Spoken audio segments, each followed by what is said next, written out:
Бүгүнкү күндө жаңы кодекстер маселеси абдан талкууланып атпайбы? Анан эми көптөгөн депутаттар, ошонун ичинде жалпы коомчулук дагы катуу сындарды айтты.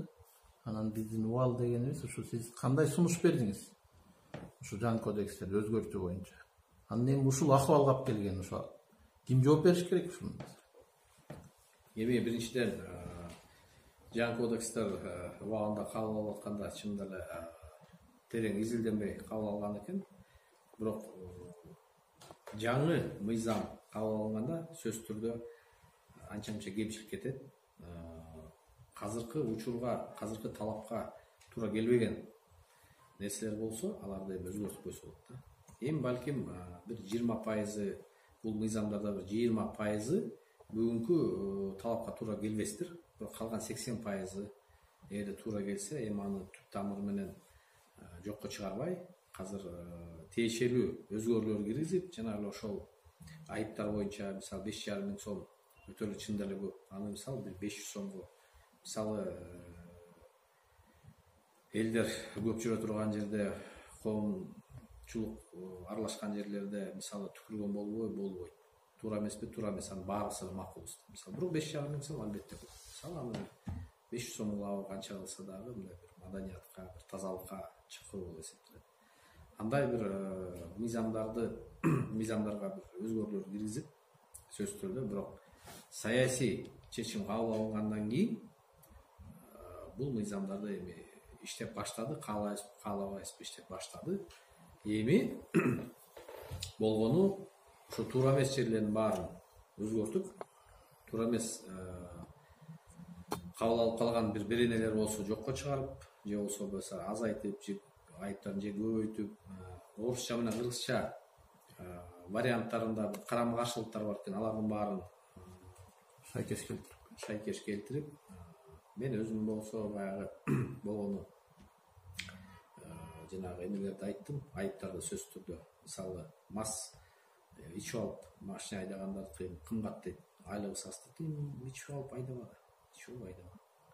Эми башка мамлекеттерге салыштырсак, андан дагы оор жоопкерчиликтеричи. Эми анын баары тартипке чакырат. Бизде эми тилекке каршы мамлекетибизде бүгүнкү күндө майы кызматкерин эмес, негизде милиция кызматкерин элде сыйлабай калды. Башка мамлекетте мисалы Кыргызстандай болуп кызылга ичим өтпөйт. Баары тең курун тагынат, ичип алып айдабайт. Мисалы чектелген ылдамдыктан ашырбайт. Бизде эми тиги көлгө бараткан жолдон көрүп атасыңар 120, 130, 140 майы кызматкеринде токтобойт. Тыгыраак машина теп дегенде бар киши адам токтобойт. Эми бул сыйлабастык да, бул тартипсиздик. Эми акыры барып бир тартипке келишиш керек го. Анан мен башка айыптар боюнча айта албайм, түкүрүк боюнча ашык чагылып кеткен экен. Негизи бул мыйзамдарды дагы бир жылга чейин балким карап дагы изилдеп туруп анан киргизсек болмок. Эми Дагы эле шашылыш болот. Шашылыш болуп калды. Эми кирди, болду, эми артка жол жок. Баягы парламенттик башкаруу системасына эртерээк кирип алдык деп көп кишилер сындабады. Партиялык шайлоо, партиялык башкарууга биз даяр эмес элек парламент деп. Эми даяр эмес болчубуз, балким этап менен кириш керек болчу, бирок кирдик да ошол системага. Эми кайра артка чыккандай. Ансандай бул кодекстерди, бул мыйзамдарды кабыл алгандан кийин мен өзүм негизи убагында каршы добуш берген экенмин бул мыйзамдарга. Бирок кабыл алгандан кийин эми канча деген каражат, эми бул Кыргызстандын каражаты кеткен эмес. Бул эл аралык бир уюмдар каржылаган экен. Евросоюз деп айтылат да. Уюмдар каржылаган, ошол эми бирөө жооп берет дегенден да эми алыспын эч ким. Бул моралдык жагынан эле айтса болот. Анча мынча кемчиликтер болгон экен, чийкирээк болуп калган экен, кыргыздардын менталитетине, бүгүнкү жашоо шартына, экономикасына туура келбеген беренелер бар экен. Мисалы ошол эле каржы булактары аныкталган эмес да. Каржы булактары аныкталган эмес, бюджеттен мисалы ошол эле сотторго баарына жана камераларды орнотуу, башка да бир шарттарды бюджетте бүгүнкү күндө ала каражаттар жок. Мен ойлойм, бирок астыбызга жакшы максаттарды койсок, сөзсүз түрдө жетебиз. Эми жок, акча жок, жардым мамлекетпиз, айлыктарыбыз төмөн деп отуруп алдыга жылга турган болсок, мен ойлойм баарын жанагы ушул жаңы кодекстерди иштетүүгө жалпысынан 13 миллион 600 миң евро каралган деп атпайбы. Анан эми бул жактан көрдүк жогорку кеңеш жыйынында ошону иштеткен адамдар өкмөттөр жооп бере албай койду. Конкреттүү айта албай койду, ушул акчалар буга кеткен. Болгону элге жеткизиш үчүн пиар маселесине 3 миллион евро кеткен. Эми бул жерде баягы акча максатсыз пайдаланган көрүнүп турат да. Анан буга жооп бериш керек да акыры. Бул нерсе изилденеби, талап кыласыңарбы? Сөз түрдө палатадан көтөрүлдү бул маселе. Сөз түрдө бул кандай колдонгондук. Бизде ушул 28 жыл кетти эгемендүүлүккө ээ болгондон бери ушул бардык нерсе жоопкерчилик система болуп атат да. Бул чыгып атат. Мисалы канча деген бүгүнкү күндө миллиард доллар мамлекеттин каржысы бар. Ошол эч бир багытсыз же болбосо бир ийгиликсиз башынан баштап ошондой долбоорлорго каржыланган, карызга алынган акчалардын баарына эч ким мисалы жооп берген жок да. Мисалы четинен айтып кетсек, бер жагында 10-15 жыл айтылып жүрдү. Жана жибек жолу ишканасы боюнча жанагы балдар үчүн тамактарды жана Гималай суусу боюнча мамлекетке 25 миллион долларга карыз кылып сызык отургузуп кетип калышты. Бир адам жооп берген жок ал үчүн. Ошол эле токмокто Кытайлардан инвестиция келип кагаз чыгара турган фабрика курулган Танаев курганында. Ал да 20-25 миллион сом мамлекетке жөн эле моюнда ийилип калды. Аяктан да бир эчтеке чыккан жок, завод иштеген да жок. Эски бир оборудование алып келип койгон экен. Ошол турат. Ишкана иштебей. Мындай мисалдар көп. Мисалы ошол түндүк түштүк альтернативный жол. Ошол 1 миллиард сомго жол керектир. Керектир балки, эч маселе жок. Бирок эгерде бизде акчалык сөзүбүздүн каражатыбыз жок болсо, карызга алып, болгондо да пайыз жогорку пайыз менен алып, ошол жолду бүгүн курушка кажети бар беле жок. Аны союз учурунда эле изилдеп, жок бул өзүн-өзү актай турган жол эмес деп. Ал долбоорду четке мындай калып коюшканда. Анан ошол адам долбоорлор даярдаган адамдар өтө кымбат баада даярдаган экен. Ошо кытайларга атайын алдын ала сүйлөшүп алышып, ошо кытайлар кымбат баада жазасын деп ушундай бир шарттарды мамлекеттин кызыкчылыгына туура келбей турган бир келишимдер болгон. Туура келбей турган мындай бир нече эсе өз нарк баасынан кымбатыраак кылып алдын ала ошо долбоор жасалган. Ошол экиндей чоң долбоорлорго сөз түрдө ар бир адамдар жооп бериш керек. Жакшы дагы мына азыр ТЭЦ маселеси боюнча бир топ адамдар бүгүн жоопкерчиликке тартылып атышат. Бүгүнкү күндө тергөө иштери аяктап сотко четинен ашып атат. Мен ойлойм, ушундай бир прецеденттер болуп, элдер жооп берип, жоопкерчиликке тартылып, моюна коюлгандан кийин башка адамдар да кичине сезе баштайт да. Ошол эле бул экономикалык жагынан эмес, бул кылмыштуулук жагынан дагы ошол эле мыйзамсыз козголгон иштер боюнча, мыйзамсыз өкүмдөр боюнча, мыйзамсыз жоопкерчиликке тартуу боюнча дагы тергөөчүлөр, прокурорлор, мисалы соттор, мыйзамсыз өкүм чыгаргандар, мыйзамсыз бирөөнү иш козгогондор, алар дагы жоопкерчиликке сезиш керек сөз түрдө.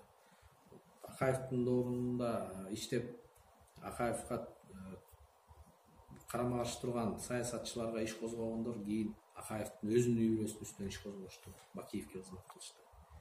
Кийин Бакиев кызматтан кеткенде ошол эле адамдар Бакиевдин тегерегиндеги адамдарга иш козгоп, ошолорго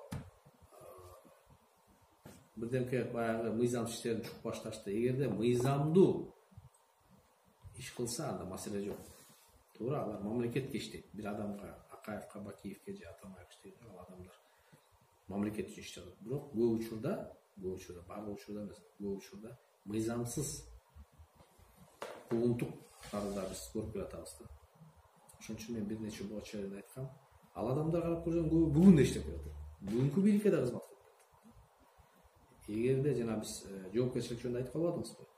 Ошо мен азыр укук коргоо органдарда да жоопкерчиликти билиш керек да. Эгерде мыйзамсыз иш козгоп, мыйзамсыз соттоп бир адамдарды мыйзамсыз эркин ажыраткан адамдарды биз жоопкерчиликке тартып, ошондой бир 4-5 ишти ачыкка чыгарып коомчулукка көрсөтпөсөк, бул процесстер токтобойт.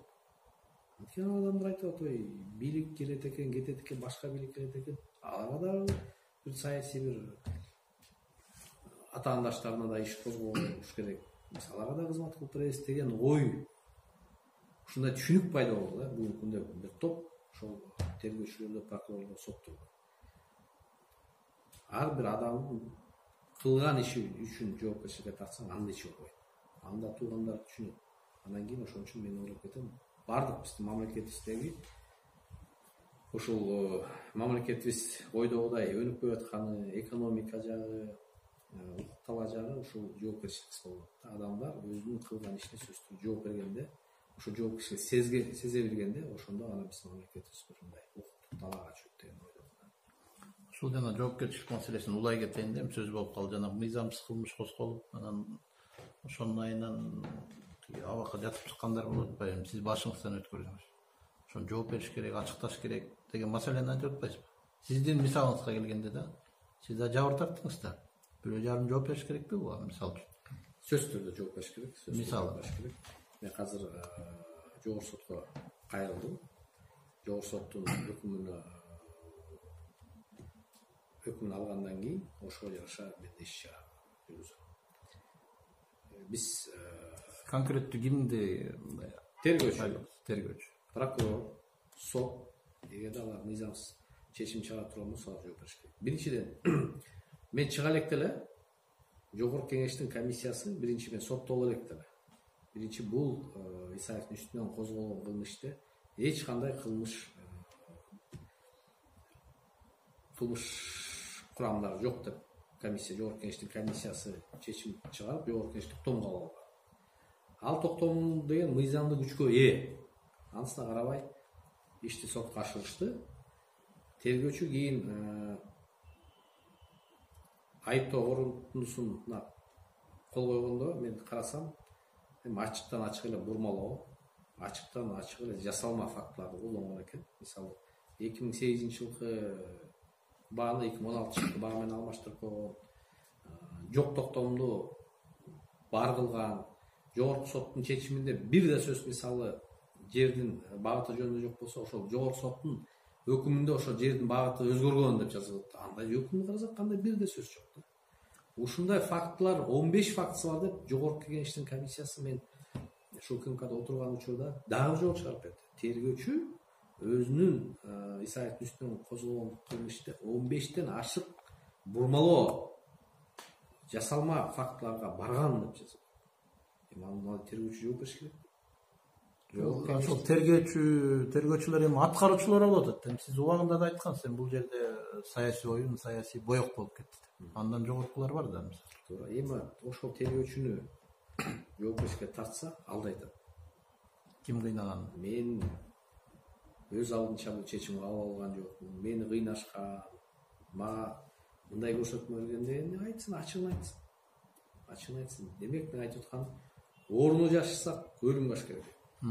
Биз баягы ооругандан кийин дарыланбай, ушул алдын ала бир чара коюп, ушу түп тамыры менен системаны өзгөртөбүз десек, коомубуз өзгөрсүн десек, бир мыйзамдуу бир талаага, укуктук талаага алып барып, биздин өзүбүздүн катнаштарды алып барабыз десек, мыйзамдуулук орносун десек, анда биз мындай маселени түп тамыры менен чечиш керек.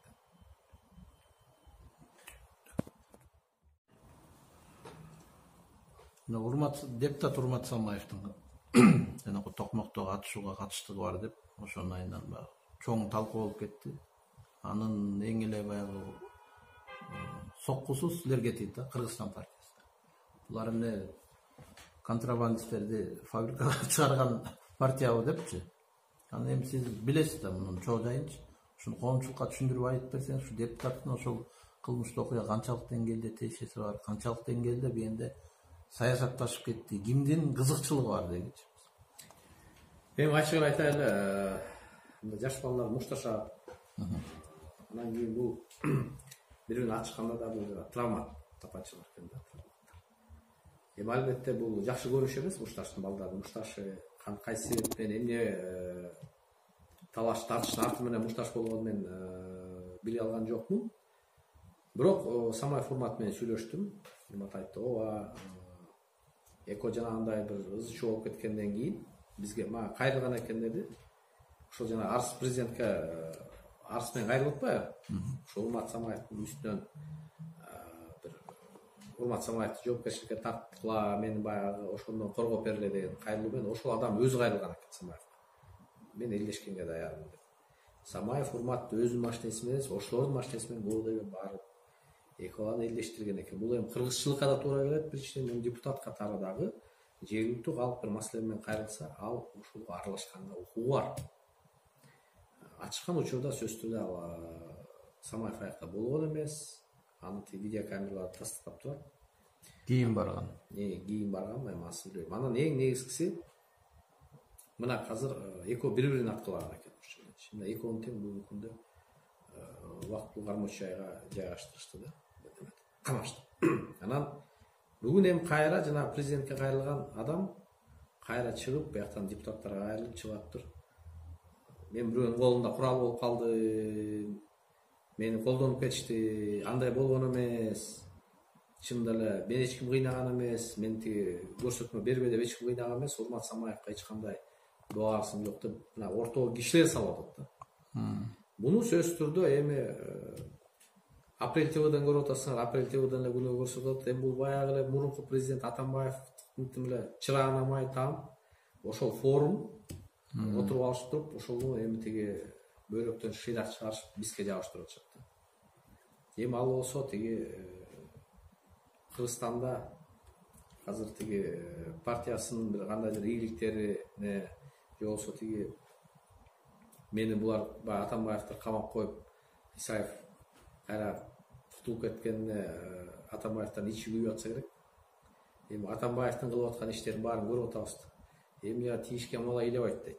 Азыр Кудай буйруса мен да бул төлөөлөрдү өткөрүп алайын деп турган эми болбой эле жөн отурган кишиге өздөрү асылып партияга азылып атышат, мага азылып атышат. Самаев Урматтын үстүнөн Исаев турат, анан тигиндей мындай. Эми баягы жанагы кыз посенесин куртат дейт. 100 миллион, 200 миллион доллар мамлекетке зыян келтиришип, 100 миллионду урдашып, анан кийин бүгүн жана антиптиги 2 жаш бала мушташып кеткен ушунча саясатка айлантып атышат. Кыз посенесин куртат деп нак ушуларга тиешелүү болот да ушу макалчы. Анан келип алып туруп акыл үйрөтүшөт да. Бүгүнкү күндө бийликтин анча мынча баягы иштеп аткан адамдар сөзсүз түрдө каталар кетет. Ошону мына бир чоң бир мамлекет үчүн трагедиядай келип келтирип атышат да. Ошол эле жана кодекстерди карап көрсөк, кодекстерди Атамбаев кабыл алган, мыйзамга Атамбаев кол койгон. Бүгүнкү керек болсо өкмөттүн да тиешеси жок. Сырттан акчаны Атамбаев алып берген. Сырттан Атамбаев алып келген, ошол депутаттарды мажбурлап эч кандай баягы терең изилдебей эле колдоп бергиле деп кыйнаган экен депутаттар. Депутаттар муну ачык эле айтып атышат. Ошондо жалпы 50 миллион келгенти бар, 50 миллион евро. Анын бир тобу бюджеттин дефицитин жабууга кетти, анан жанагы бир бөлүгү 13-14 миллиону кодекске кетти да. Мыйзамда немеси турат. Атамбаев бул мыйзамдарга да түкүрүккө 5,5 миң сом деген мыйзамга Атамбаев өзү кол койгон. Ачык айтып. Жээнбековдун ага тиешеси жок. Бүгүнкү премьер-министрдин ага тиешеси жок. Ал убакта өкмөт мүчөсү да эмес болчу, мисалчы. Анан кийин бүгүн эми ошол Апрель Атамбаевдин каналы бүгүн казыркы бийликке бурмалагандар таң каласың деп мисалчы. Атамбаев боюнча да өзүнчө суроо берейин, жана Самаевди жыйынтыктайм эми. Баары бир эми кылмыш катталып калды. Эми жеңил эмес кылмыштардын катарында да эми баягы эми жабыркатуу өтө оор болбосо дагычы.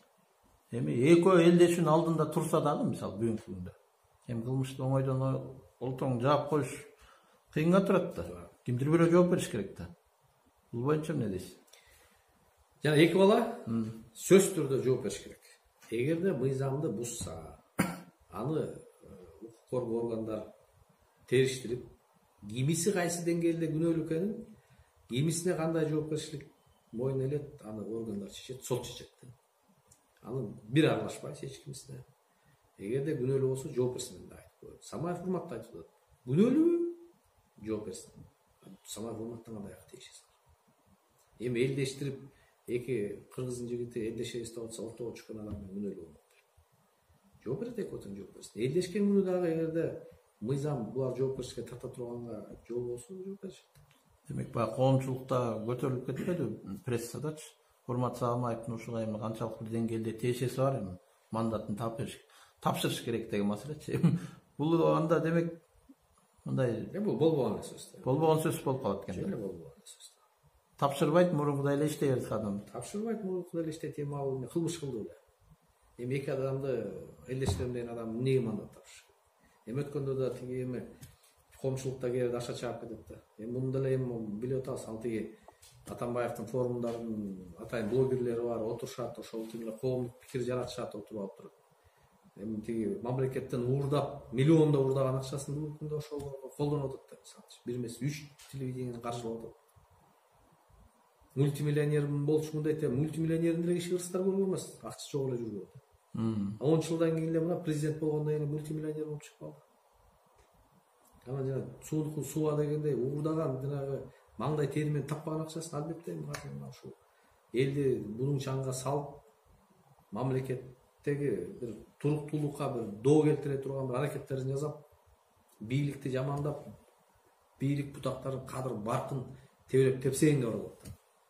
Бул мен ойлойм кыянатчылык, элибизге, мамлекетибизге катар кыянатчылык деп эсептейм. Ушул прессага да чыккан, ушу жаңылбасам сиз ушул Атамбаевдин жана Койташка салган тамынын аянты боюнча маселе жаралган да. Себеби ошонун жалпы жону бир 3 гектарга жакын жер болсо, ошонун 1 гектарга жакын жери ушул Токой чарбасына караштуу экен. Ушуну мыйзамсыз эле эми эптеп баягы Атамбаевди катыштырды кылып, аукцион аркылуу ошо Атамбаевге өткөзүп берген.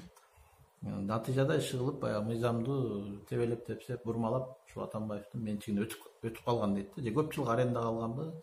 Ушул боюнча сизде толук маалымат бар болуш керек. Бүгүнкү күндө генеральный прокуратура текшерип атабы? Эмне кылып атат? Башкы прокуратурага мен расмий түрдө кайрылуу жөнөткөм. Албетте 100% бул мыйзамсыз.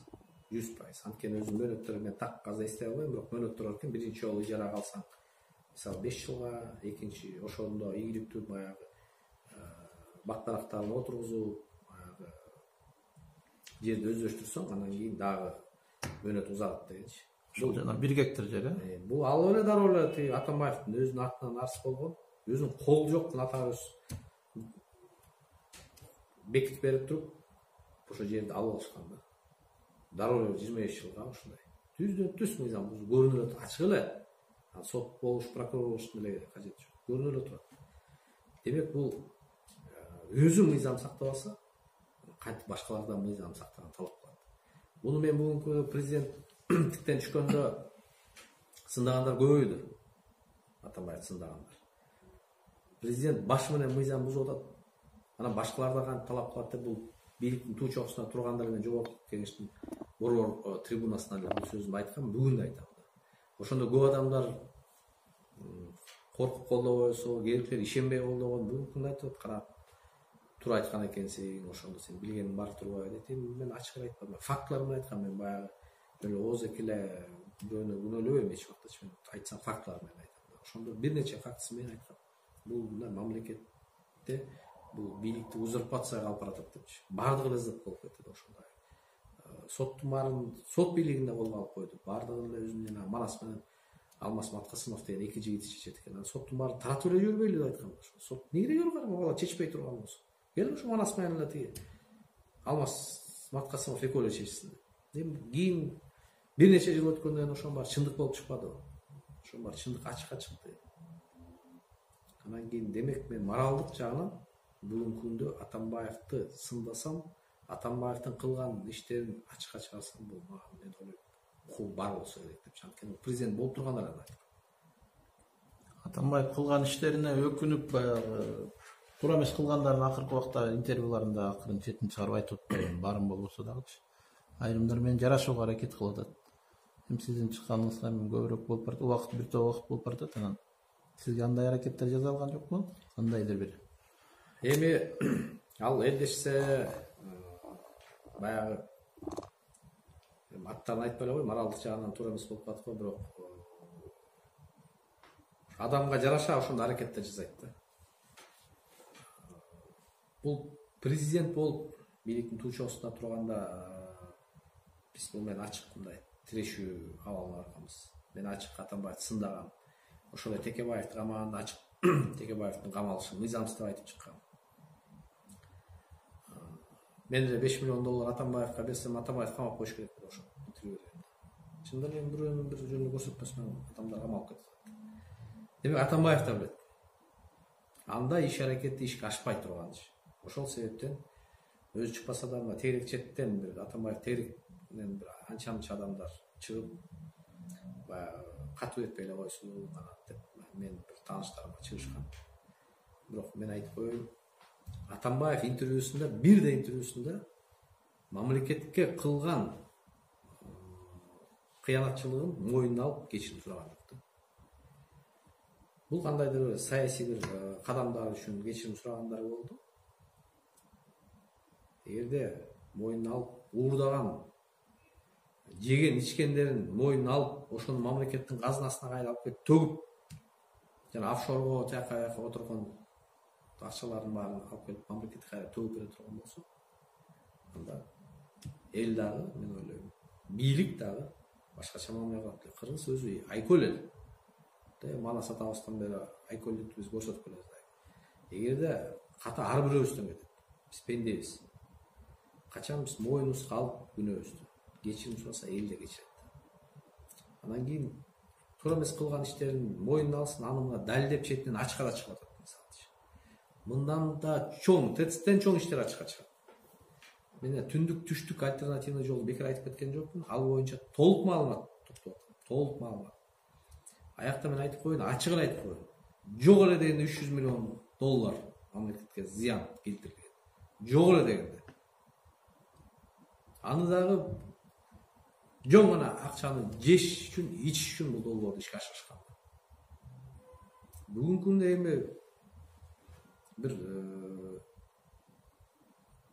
ГЭС курсак мисалы, акчаны карызга алып коюп, ГЭС электр энергия чыгарат эле, ошол электр энергия менен кайра өзүн өзү актап кутулат элек. Мисалы, карызга акча алып келип завод, фабрика курсак, мисалы, ошол эле тиги Каракол шаарына же болбосо Чоң Ата шаарында аэропортторду кеңейтсек, мисалы, эл аралык самолетторду, рейстер кабыл ала тургандай, кайра мамлекет ушуна акча тапса, анда маселе жок. Алган карызга алган акчаны иштете турган болсок, эми туура жол азабы, көр азабы дейт. Жол шартында оңдош керек. Бирок түндүк түштүк альтернатива жолу 1 миллиард доллар. 930 миллион доллар каржыланат да, ушу доллар аягаш. Дагы шашылыш түрдө кабыл алган үчүн ал акча жетишсиз деп дагы акча сурап атышат. Башая 1 миллиард доллардан ашат. Ошол 1 миллиард долларды карызга алып, жанагындай оор шарттар менен алгандан кийин ошол жол качан актайт? Ошончо машина өтө. Андан көрө Кара Кечеден Балыкчыга чейин темир жол балким ошол акчага бүтүп калмак. Экономика кандай жеңилдик болмок да. Ошол эле Кытайдан келаткан темир жолду ишке ашырсак, экономикага кандай деген салым кошулат эле. Эмне деген жаңы бир киреше булактар ачылат эле. Бирок бул тил себептен ал жолду ишке ашырышкан. Жеш керек, ичиш керек. Аны ачык эле чыгып атат. Мен башка жолдор менен эле салыштырып көрсөк, 4 эсе, 5 эсе кымбат нерселер бар. 5 эсе. Өткөндө Алмамбет Чыкмаматов айтпады, ошо жана 520 миң доллар пара сунуштаган компания бүгүнкү күндө дагы ошол 70 чакырым жолду салганга аракет кылып жүрөт. А мыйзамда пара берген адам дагы, компаниядагы адам дагы жооп бериш керек да. Бул боюнча кандай маалыматыңыз бар? Эми ошол эле компания жанталашып жүрсө, эми ошого жол берип атышабы? Эми ал компания мисалы чындай ачык айтыш керек, 2 эсе арзан сунуш берип компания утту да. 2 эсе арзан. Ошондо 500 миң доллар берсе десеңиз, 85 миллион доллар деп жанагы институт биздин Кыргыздор транспроект даярдап берген.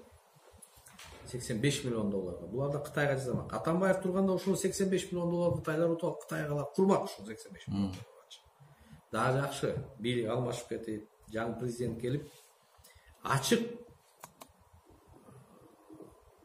тендер жарыялап, ошо ачык тендер негизинде жана казак компаниясы ошол жолду 41 миллион долларга утуп атат да.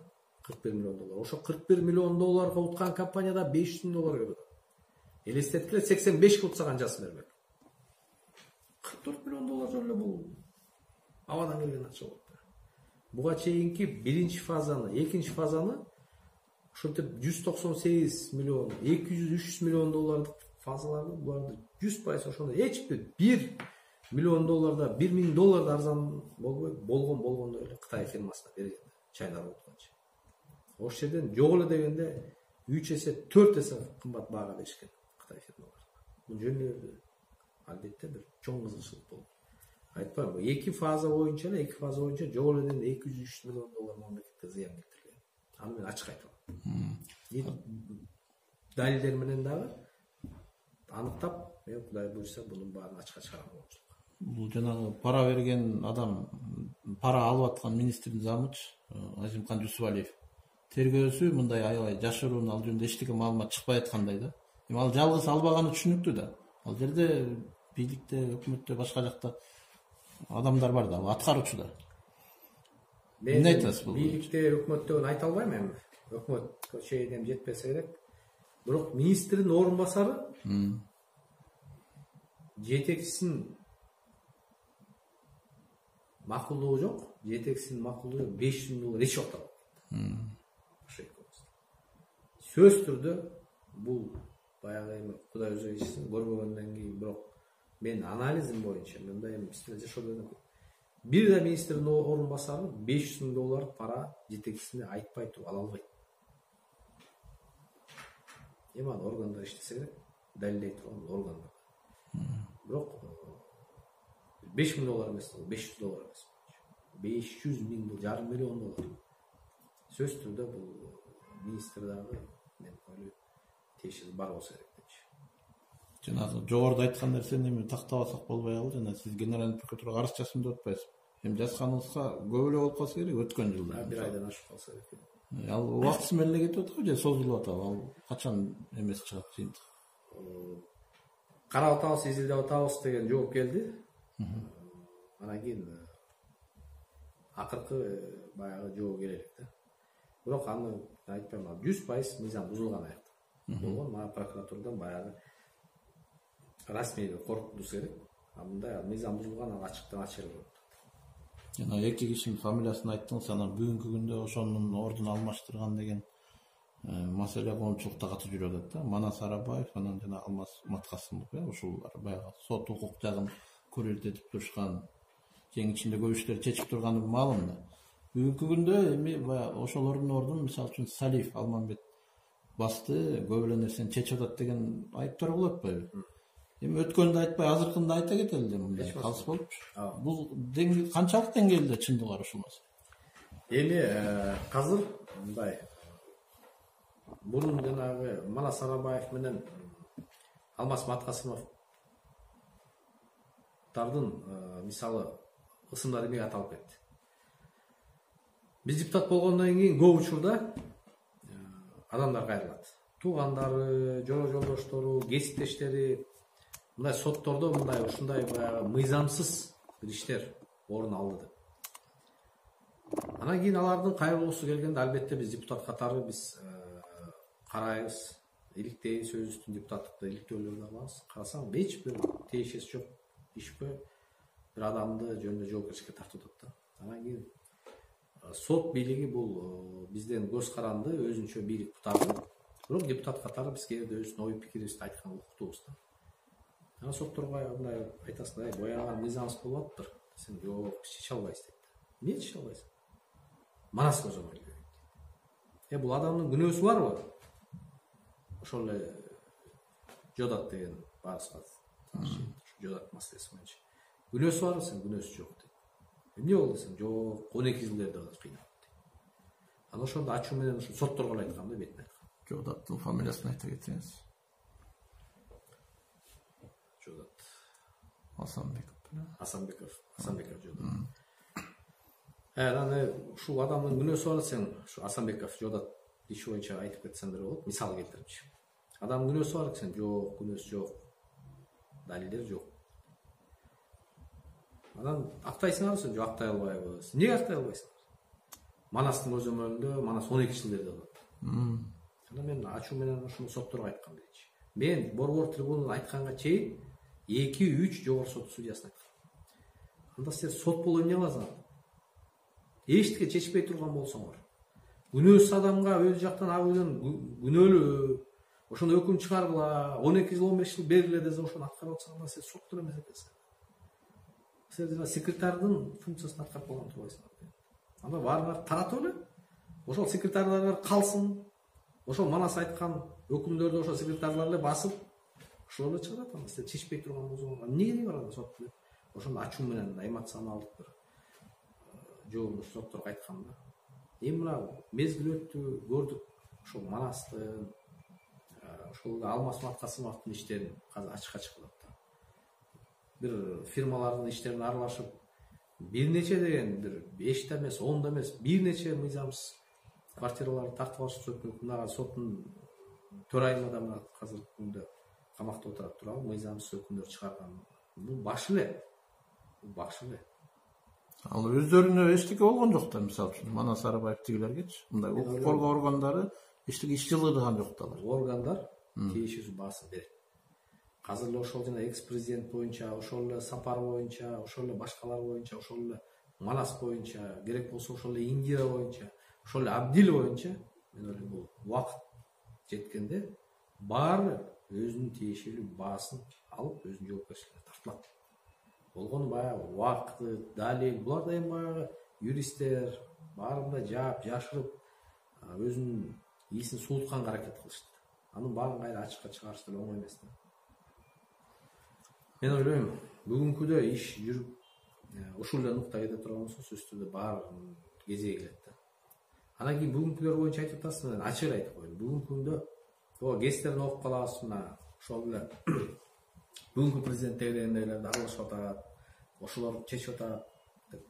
Бүгүнкү күнү бирок бир дагы адам бул сотто мыйзамсыз иштер болуп атат деп мага кайрылган жок, биринчиден. Экинчиден, кандайдыр бир бүгүн эми менталитет, кыргыздын менталитети ушул экен. Соттор ошол эле Атамбаев шайланган соттор отурат да бүгүнкү. Аларды да карап турбаса, алар да акчасын алып туруп, бирок иш кылып коюшу да мүмкүн. Сөзсүз түрдө кайсыл бир деңгээлде улуттук коопсуздук кызматы өзүнүн көзөмөлүн кылып туруш керек. Эгерде соттор парасын алып, жоопкерчиликке тартыла турган адамды жоопкерчиликтен четке чыгарып кое турган болсо, алар да жоопкерчилик анда көзөмөл болуш керек. Анан ошондон андай ушак деңгээлинде сөздөр чыгып алат. Эгерде бүгүнкү президенттин тегерегинде дагы жанагынтип жалаң буйруктар менен иш алып бара турган болсо, анда албетте туура эмес. Бирок мен расмий айтып коеюн, бүгүнкү күндө мына деп жана мен жодат иши боюнча айтып кеттим, бул бир эле мисал да. Андай мисалдар көп болгон учурунда. Ошолордун баары акталып кетти. Баары акталып кетти. Жодаттын иши эмне болду бүгүнкү күндө? Азыр биз көрөрмандарды кызыктырып койдук да, эмне болуп калды? 12 жыл сурап аткан, бүгүнкү күндө эмне болуп калды? Менде дагы баа толук маалымат жок экен, шуну айта кетсеңиз, билсеңиз. Бул боюнча бул азыр эркиндикке чыкты ал жигит. Азыр мен ойлойм, ал дагы жогорку соттун өкүмү менен канааттандырылган жок.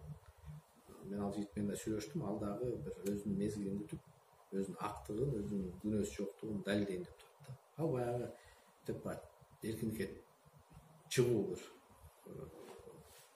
шүгүрчүлүк менен ушундай бир макул азыр убакыт турса керек. Бирок мен ойлойм, өзүнүн убагы келгенде ал да актыгын чыгат. Ошол эле Кыргыз-Нефтегаз боюнча жетекчисинин орун басарын ушул Атамекен партиясына тиешеси бар деп алар да 1 жылдай отуруп таптаза акталып чыгып кетишти да. 1 жыл отурганга ким жооп берет? Өздөрүнүн ден соолугуна канча зыян келтирилди, туугандарынын, бала бакырасынын аброюна канча шек келтирди, ден соолугуна канча зыян болду, моралдык жагынан кандай соккулар болду. Жооп бериш керек да. Таптаза акталып кетти. Андан башка дагы прокурорлор дагы бир иш менен камалышкан. Алар да 1 жылдан ашып отуруп, алар да таптаза акталып кетишти. Бирөө жооп бериш керек. Албетте жооп бериш керек. Мен бул мисалдар менен мына бийлик алмашканда кандайдыр бир деңгээлде адилеттүүлүк болуп, ошо мыйзамсыз куугунтукталып аткан адамдар четтен чыккандарын айтып келдим. Эми өкмөттүн ишин сурабасам болбойт. Бүгүнкү күндө баягы сындан башы чыкпаган өкмөт болду да. Ушул аябай кемчиликтери көп. жазда кетет, ана кетет, мына кетет деген сөздөр көп да. Анан ушу кетсе, ушул канат Исаев келиши мүмкүн өкмөт деп бирден бир баягы кандидат катары сизде айткандар бар, Иса Өмүркуловду айткандар бар. Эми ушунча отурганда буга жооп ала кетет эми. Биздики миш-миштер келип эле чындыкка айланып кетчү эле да. Эми биринчиден баары Кудайдын колунда. Экинчиден өкмөткө бир кыска бааңызды бере кетиңизчи ишине, анан өкмөттүн дагы өкмөт тарапка сын пикирлер айтылат, көп айтылып келатат. Көбүнө негиз бар. Сөздүн ачыгын айтып коюш керек. Көбүнө негиз бар, бирок жалпысынан чындыкта бул экономикабызда бир ушундай өкмөттөн да көз каранды эмес бир көрүштөр болуп атат да. Бул жалпынан эле ошол эле эң негизги соода сатыктар, ушул карым катнаштар болуп келген, мисалы Россияга тиги батыш өлкөлөр санкцияларды киргизип, алардын экономикасы ойдогудай өнүкпөй, кандайдыр бир кризиске айланып келатат. Алардан казактар көз каранды. Казак менен Россиядан абдан эле мамлекетибизде көз каранды. Биздин экономикабыз ушу эки чоң кошуна мамлекеттерге көз каранды. Анан кийин ошондой көрсөткүчтөрдүн арты менен биринчиден, экинчиден баягы депутаттар да сындайт, коомчулук журналисттер да сындайт, жанагы жаңы кабыл алган кодекстер боюнча мыйзамдар менен сындайт. Эми ага чын ачык эле айтып коюш керек. Биз деле өкмөттү сындап эле жүрөм, мен да сындайм. Бирок бул мыйзамдарга азыркы өкмөт тиешеси жок. Керек болсо парламенттин тиешеси бар. Кабыл алган парламенттин тиешеси бар, Атамбаев тиешеси бар.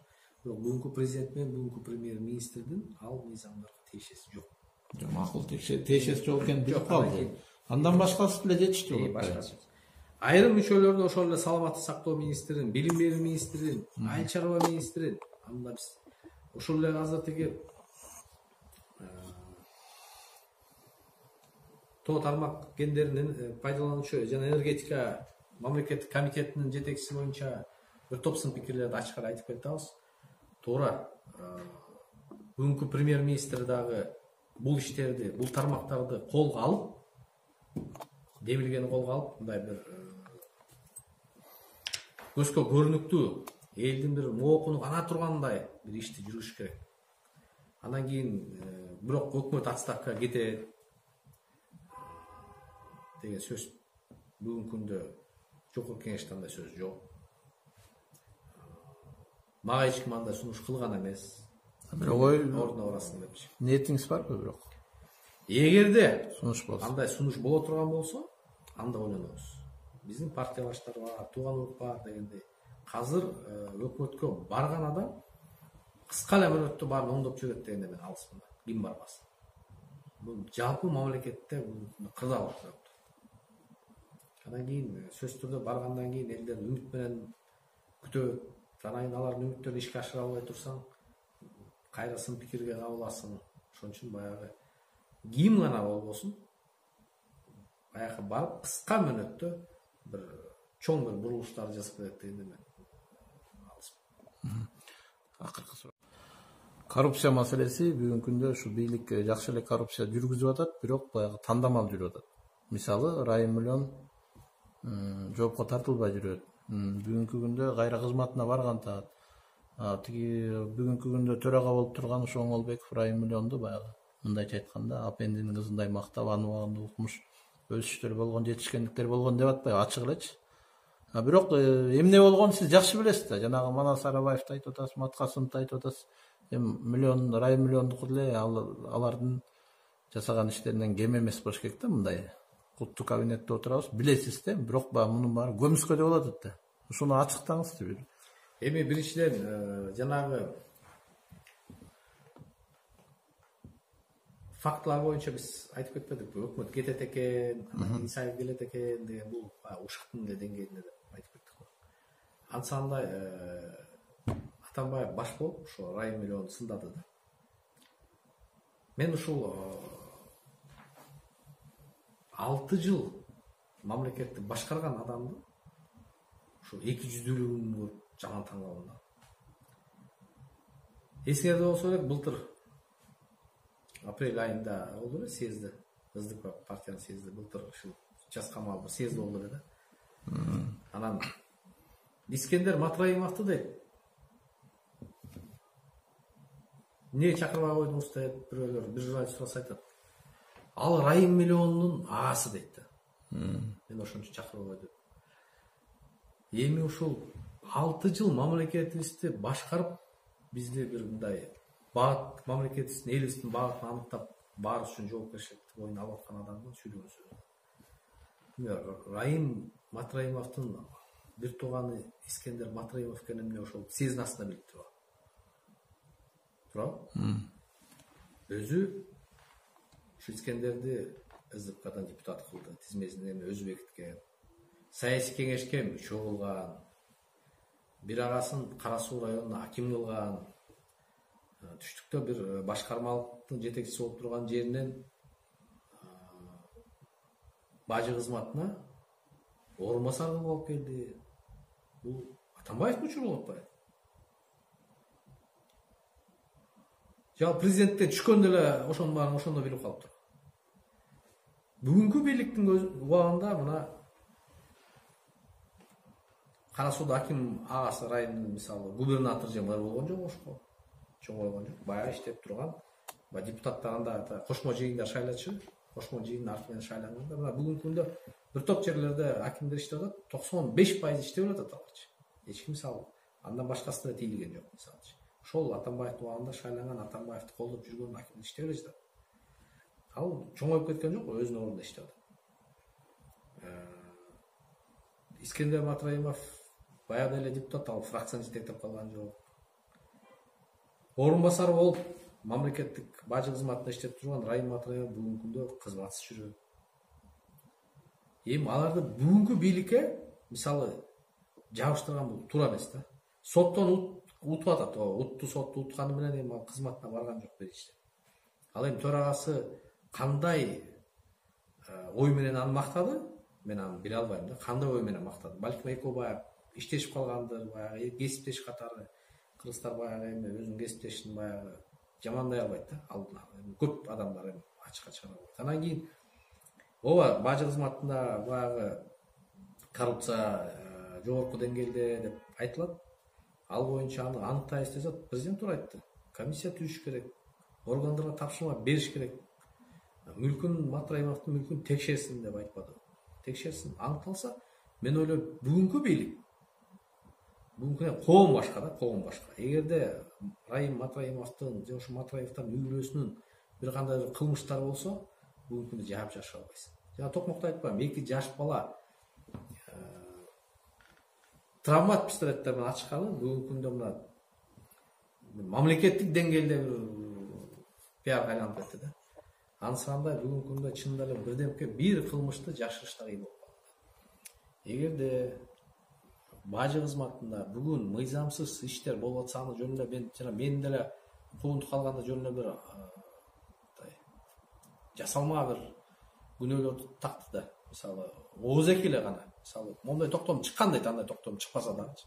Эми биз укуктук талаада иш кылабыз десек, сөз түрдө анда аныктап, күнөөлөрүн бетине коюп, анан жоопкерчиликке тартыш керек да. Анан журналисттер да чынында эле көп учурда баягы сиз айтып атпайсызбы, момундай болуп атат деп кеп жүрөт дейсиз да. Мен мисалы түндүк түштүк альтернативный жолду алдын ала эч жокто айткан эмесмин, мындай болуп атат депчи. Качан мен азыр фактыларын топтодум, бир папка болду.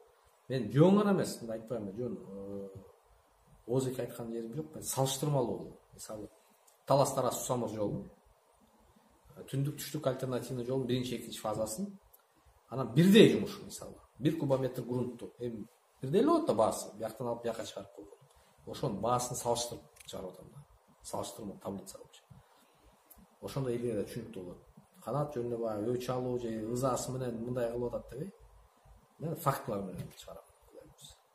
Ансыкандай да бажы кызматында кызыктар адамдар, эгерде чында ошондой болуп атса айтыш керек.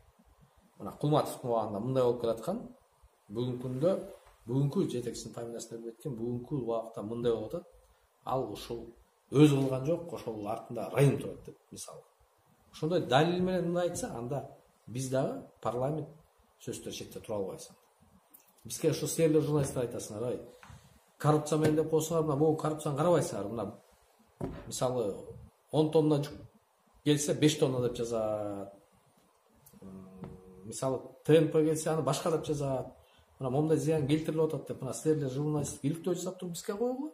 Аны ошондо биз чара көрбөй унчукпай трибунадан чыгып микрофонду айта албай койсок, анда айтасың анда. Мына божун жашырып атасың мына бококтуңар көрүнүп турат депчи. Жок дедим, мен ойлойм 120 депутаттын жок дегенде мен 120 деп айтпайм, бир 10 айтканга эрке жетет да, бир 10 депутат жок деген. Бирок ошондо баягы бир эле адамды баягы жөн оозек эле күнөөлөй бербей бир фактылар менен иш кетсин. Сооронбай Жээнбеков менен баягы Райым Миллиондун мамилеси жакшы экени баягы элге түшүнүктүү болуп калды. Бири-бирине эмгеги сиңген дегендей. Сиздин мамилеңиз кандай эле? Көпчүлүгү менен жакшы. Бүгүнкү күндө баягы сиз баягы катуу сындарды айтпагандан улам мындай кошумча суроо туулуп атат да. Жеке мамилеңиз кандай, Райым? Ким менен? Райым Миллион менен. Райым менен мен мындай достук менен мамилем жок. Мындай кийин эле Райым экенин тааныштык. Мындай кандай десем, иш эч убакта кылган эмеспиз, карым катнаш кылган эмеспиз, мындай жакшы таанышпыз да, таанышпыз. Анан андай жакшы тааныштардын көбүн мен сындап чыккам ачык элечи. Анан аны баары эле билет, эң эле түшүнүктүү болуп калды. Эгерде менин эле жакшы тааныштарым, ошол эле менин партиялаштарым премьер-министр болуп Бабанов болгондо ачык эле сындап чыкканбыз туурабы. Ошол эле Сариев менен мамилем жакшы эле, анын өкмөтүн ачык эле сындап чыкканбыз мисалы. Эгерде бүгүнкү премьер-министр туура эмес иш кылса, анда сындай сөзсүз түрдө. Бүгүнкү өткөн президент Атамбаев менен деле мамилем жакшы болчу. Бирок аны деле ачык сындаганга эркибиз жетти го, президентти сындаганга эркибиз жетти. Анан ошо Райымды сындаганга эркибиз жетпей калды. Демек баягы жасаган ишине жараша. Жасаган ишине жараша. Ак болсо актай, кара болсо кара. 100%. Эми айтпаймын. Болгон куралдуу күчтөр колунда турган, соттун баарын жетектеп турган президентти сындаганга эркибиз жеткенден кийин ошо Райым Миллионду сындаганга эркибиз жетпей калды. Бир тармакты гана башкарсачы. Бурун башкарчы. Азыр эми балким ушакта айтып атат, ошол башкарат, ошол көзөмөлдөйт экен депчи. Мен ойлойм, эми бир эле тармакты башкарган адамды мисалы сындаганга эркибиз жетет го.